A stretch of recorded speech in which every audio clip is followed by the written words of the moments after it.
ও মা, তুমি আজকে কি রান্না করছো? আমি আমি আজকে কি রান্না করব সেটাই তো ভাবছি। অনেক তো সবজি রয়েছে, দেখ তো দুষ্টু, টমেটোটা নষ্ট হয়ে গেল রে। তো চল আজকে আমি মোচা রান্না করব। ও তুমি আজ তুমি আজ মোচা রান্না করবা, কিভাবে সেটা? তো আমি তো জানিস তো প্রথমে তো মোচা কাটতেই পারতাম না, তো আজকে তোকে কিভাবে মোচা কাটতে হয় সেটা তুই দেখবি, ঠিক আছে?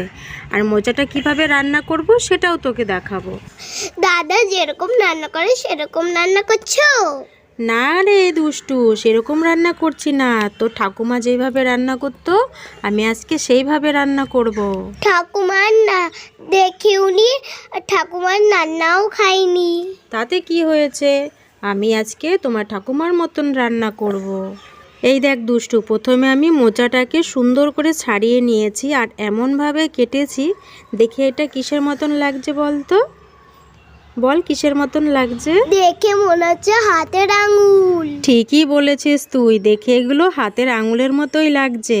দেখ প্রথমে আমি মোচাটা থেকে একটু করে ছাড়িয়ে নিচ্ছি। কি বলতো এগুলো, এগুলো হচ্ছে মোচার যে ভেতরে একটা একটা করে শক্ত ডাঁট থাকে, বুঝলি?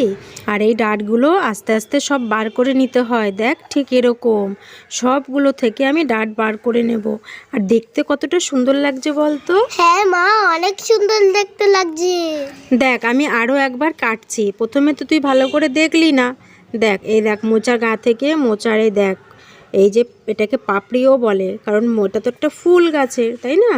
ঠিক এইভাবে ছাড়িয়ে নিয়ে দেখ আমি মোচাটাকে এবার এইভাবে কাটবো। প্রথমে না আমি কাটতে পারতাম না, তো ঠাকুমা যখন রান্না করতো তখন আমাকে দেখিয়ে দিয়েছিল, এই দেখ এইভাবে কাটতে হয়।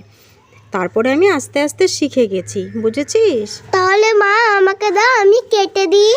না না, তুই এখন কাটতে পারবি না, তুই বড় হয়ে নে, বড় হয়ে যখন করবি তখন তুই কাটবি, এখন তো তুই ছোট, এখন তো তুই পারবি না।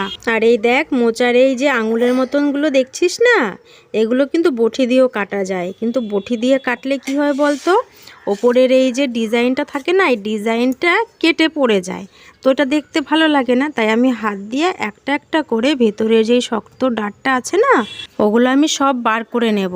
না হলে কি হবে বলতো, খাওয়ার সময় এগুলো যদি মুখে লাগে না, সেটা ভালো লাগবে না, শক্ত শক্ত লাগবে। সেই জন্য এইভাবে সুন্দর করে দেখ আমি সমস্তগুলো বেছে নিয়েছি। আর ভেতরের যেই অংশটা ছিল ওই অংশটাকেও দেখ আমি 4 ভাগ করে ছোট টুকরো করে কেটে নিয়েছি। আর এই রান্নাটা তোর বাবাও খেতে না খুব ভালোবাসে, তাই তোর বাবার জন্য আজকে এইভাবে রান্না করব। তো ঠাকুমাও খুব সুন্দর করে রান্না করতো, আমিও যদি ওরকম ভালোভাবে পারি না তবুও চেষ্টা করব ওরকম করার জন্য। ও মা, তুমি জল নিয়েছো কেন? জল দিয়ে কি করবা? দেখ একটা বড় পাত্র নিয়েছি, পাত্রের মধ্যে অনেকটা জল নিয়েছি। জলের মধ্যে নিয়েছি কি বলতো, হলুদ দিয়েছি। হলুদ দিলে কী হবে বলতো, এই মোচাগুলোকে আমি এখন একটা একটা করে এই জলের মধ্যে দিয়ে দেব আর মোচাগুলোকে সেদ্ধ করব। আর হলুদটা দিয়েছি যাতে মোচাগুলো কালো না হয়ে যায়। আর দেখ মোচাগুলো জলের মধ্যে দিচ্ছি আর মনে হচ্ছে যেন ওই যে যখন বৃষ্টি পড়ে উঠোনে অনেক জল জমে, তোকে কাগজের নৌকা বানিয়ে দিই না, মনে আছে তোর কাগজের নৌকা বানিয়ে দিই? ঠিক ওরকম আমারও মনে হচ্ছে যেন জলের মধ্যে আমি কাগজের নৌকা ভাসিয়ে দিচ্ছি। তো যাই হোক, দেখ সমস্ত মোচার টুকরোগুলোকে তুই যেটাকে হাত বললি বা আঙুল বললি, আমি সবগুলোকে সুন্দর করে জলের মধ্যে দিয়ে দিলাম। এরপর আমি গ্যাসটা জ্বালিয়ে দিয়েছি আর মোচাগুলোকে একটু সেদ্ধ করে নেব। সেদ্ধ করে নিয়ে তারপরে কি বলতো সুন্দর করে বড়া তৈরি করব। আর দেখ নিচের পিঠটা সেদ্ধ হয়ে গেছে, তো ওপরের পিঠটা তো সেদ্ধ হচ্ছে না, আমি আবার কি করছি বলতো, খুন্তি দিয়ে আলতোভাবে একটু নিচের দিকে চাপিয়ে চাপিয়ে দিচ্ছি। বেশি ঘাটাঘাটি করলে না আবার খুলে যাবে, তো এইভাবে আলতোভাবে করতে হবে যাতে খুলে না যায়। সেদ্ধ হতে হতে আমি আরও একটা কাজ করেছি। দেখ একটা বালতির মধ্যে আমি কি কি নিয়েছি দেখ, এখানে নিয়েছি চালের গুঁড়ো, নিয়েছি বেসন, পরিমাণ মতো নুন, লঙ্কার গুঁড়ো, হলুদ গুঁড়ো। এগুলো দিয়ে তুমি কি করবে? এই উপকরণগুলো আমি ভালো করে দেখ মিশিয়ে নিচ্ছি। মিশিয়ে নিয়ে তৈরি করব সুন্দর একটা ব্যাটার, যেটা খুব একটা পাতলাও হবে না আবার খুব একটা গাঢ়ও হবে না, যাতে ভালোগুলো বড়া হয়, মানে বড়াগুলো যাতে ভালোভাবে করতে পারি সেই রকম দেখ সুন্দর একটা ব্যাটার তৈরি করে নিয়েছি। আর ওদিকে আমি গ্যাসের ওপর একটা কড়াই চাপিয়ে দিয়েছি। কড়াইতে জানিস তো আমি গরম তেল বসিয়েছি। আর এদিকে দেখ, এই যে সেদ্ধ করার যে মোচার আঙুলগুলো দেখেছিস, এগুলোর মধ্যে থাকে, এই দেখ কেমন জল বেরোচ্ছে। এই জলগুলো থাকলে তো বড়া ভালো হবে না, তো ভালো করে জলটাকে ছাকিয়ে নিতে হবে। আর ওদিকে আমি ওই যে বললাম কড়াইতে গরম তেল দিয়ে নিয়েছি। তো এই দেখ, এই ব্যাটারের মধ্যে এই মোচার এই আঙুলগুলো এবার চুবিয়ে চুবিয়ে গরম তেলের মধ্যে ছেড়ে দেব। আর দেখবি এক্ষুনি এই মোচার আঙুলগুলো বড়া হয়ে যাবে। ও মা, আমি তো বড়া খেতে অনেক ভালোবাসি। ঠিক আছে, দাঁড়া, আমি বড়া তো আগে বানিয়ে নিই, তারপর তো তোকে দেব। এই দেখ, এক্ষুনি তোকে আমি গরম গরম বড়া বানিয়ে দিচ্ছি। এইভাবে ব্যাটারের মধ্যে ভালো করে চুবিয়ে নিতে হবে। ভালো করে না চুবালে না বড়াগুলো ভালো হবে না। তো চল আগে তাড়াতাড়ি করে বড়াগুলো আগে বানিয়ে নিই। এখনও আমার আরও একটা কাজ বাকি আছে, জানিস তো। এই দেখ, একটা একটা করে বড়া ভাজছি আর তুলছি। তুই খাবি? ও মা, আমাকে একটা দাও না, আমি একটা খাবো। দাঁড়া, দিচ্ছি, নামিয়ে নি। আর এদিকে দেখ, আমি মশলা করে নিয়েছি। এখানে নিয়েছি আদা, জিরে, টমেটো। আর ঝোলের জন্য এদিকে দেখ আমি আলু কেটে নিয়েছি ছোট ছোট ডুমো করে। এদিকে আমার সমস্ত বড়াগুলো ভাজা হয়ে গেছে। এরপর কি করব বলতো, এরপর কড়াইতে আমি আরও তেল দেব।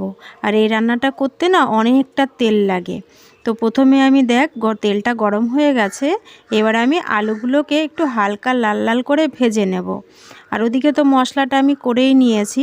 মশলাটার মধ্যে শুধু অল্প একটু হলুদ গুঁড়ো আর লঙ্কার গুঁড়ো দেব। আর এটা যেহেতু একটা নিরামিষ রান্না, এই রান্নাটা কিন্তু সবাই করে খেতে পারে। যারা মোচা খেতে ভালোবাসে তারা তো এই রান্নাটা ইজিলি করতে পারবে। বেশি সময়ও লাগে না, তাড়াতাড়ি ঝটপট রান্নাটা হয়েও যায়। ও মা, তুমি তাড়াতাড়ি রান্না করো, আমি ভাতের সাথে তরকারি খাবো। এদিকে আমি মশলাটা করে নিয়েছি। ওই যে বলেছিলাম না হলুদ গুঁড়ো লঙ্কার গুঁড়ো নেব। তো দেখ, তেলের মধ্যে আমি মশলাটা দিয়ে আমি ভালো করে কষিয়ে নিয়েছিলাম। আর ভেজে রাখা আলুগুলো দিয়েছি, পরিমাণ মতো নুন দিয়েছি। তো আরও 2-1 মিনিট আমি ভালো করে কষিয়ে নেব। আর পাশের গ্যাসটার মধ্যে আমি গরম জল বসিয়েছি, কারণ গরম জল তরকারিতে দিলে তরকারির টেস্টটা অনেক বেড়ে যায়। গরম জলটা দিয়ে আমি কিছুক্ষণ ঝোলটাকে ফুটিয়ে নিয়েছিলাম, কারণ এই বড়াগুলো যদি আমি আগে দিয়ে দিই তাহলে বড়াগুলো না গলে গলে যাবে। যেহেতু জলের মধ্যে মানে ঝোলের মধ্যে বড়াগুলো দিচ্ছি, তো সেই কারণে একটু পরে বড়াগুলো দিতে হবে, না হলে বড়াগুলো সব গলে গলে যাবে। তো এইভাবে আমি দেখ বড়াগুলো আলতোভাবে দিয়ে দিচ্ছি, একটু নেড়ে চেড়ে দিচ্ছি। এইভাবে আলতোভাবে নেড়ে না দিলে বড়াগুলো খুলে যাবে, তাহলে আর দেখতে ভালো লাগবে না। তাই একটুখানি হালকা করে জাল দিয়ে নেব। বেশিক্ষণ জাল দিলে আবার ওই যে বললাম বড়াগুলো খুলে যাবে। তো দেখ, এই দেখ কি সুন্দর ঝোলটা ফুটে এসছে। নামানোর আগে দিয়ে দেবো একটুখানি গরম মশলা। গরম মশলাটা দিয়েই চল, তোকে ভাত দেবো। তোর খিদে পেয়েছে তো, অনেকক্ষণ ধরে বলছিস মা খিদে পেয়েছে খিদে পেয়েছে। তো চল, তরকারিটা হয়ে গেছে, তরকারিটা নামিয়ে নি, তোকে এক্ষুনি ভাত দেবো। আসনটা পাততে গিয়ে দুষ্টু। হ্যাঁ মা, আমি আসনটা বেটে বসে পড়ি এখানে। তুমি আমাকে তাড়াতাড়ি দাও, ভাত দাও, আমি খাবো, আমার খুব খিদে পেয়েছে। ঠিক আছে চল, আমার তো হয়েই গেছে, এবার তোকে আমি তাড়াতাড়ি ভাতটা দিই। দুষ্টু নে চল, এই যে ভাত নিয়েছি। আর এই দেখ, তুই বলেছিলিস না হাত, এই দেখ হাত বানিয়ে না, এটা খেয়ে দেখো তো কেমন হয়েছে বলো। কেমন হয়েছে বলো। দারুণ হয়েছে, একটু ঝাল হয়েছে না? আর বন্ধুদের কী করতে হবে তাড়াতাড়ি বলে দাও, কি করতে হবে বলে দাও। আমি তাড়াতাড়ি খেয়ে নিই, আর তোমরা ঝটপট লাইক করে দাও, আর চ্যানেলটিকে সাবস্ক্রাইব করে দাও। আচ্ছা, তুমি কি জল খাবে? একটু জল খাবে না? আচ্ছা, সবাইকে একটু টাটা করে দাও। টাটা। সবাই ভালো থাকবে, সুস্থ থাকবে, সাবধানে থাকবে। আচ্ছা, আবার আমরা নতুন নতুন ভিডিও দেব, সেগুলো অবশ্যই দেখবে। টাটা করে দাও আজকে।